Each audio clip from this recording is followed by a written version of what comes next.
Шаңырағымыздың ұйтқысы, жанымыздың жалауы Жолдасова Бибажар анамызды 58 жасқа толған туған күнімен және 8 наурыз халықаралық әйелдер мерекесімен шын жүректен құттықтаймыз. Мұна біздерге 62 тамырын итіріп ақ сүт берген, мәпелеп өсірген асыл анамызға мықты денсаулық, ұзақ ғұмыр, қажымас қайрат тілейміз. Үйіміздің мәні мен сәні болып, ұрпақтарыңыздың қызығына кенеліп, арамызда аман есен жүре беріңіз.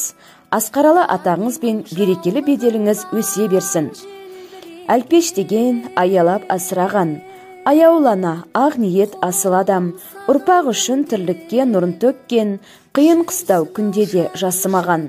Лаулаймызда, сіз барда, жанамызда, қосып сізді сан әнге, сан аңызға, аялаған аққуын айдындай боп, асыл ана жүре бер арамызда деген ізгі тілектермен жұбайы Бауыржан ұл қыздар мен келіндері, немерелері мен күйеу балалары құттықтайды.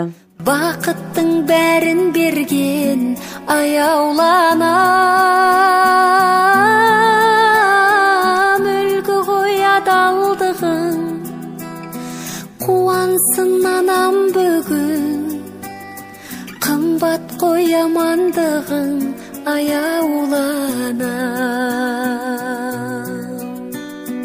Шаттанып қуансам да, жабырқап мұңайсам да, жағдайын сен түсіндің жан күйімнің.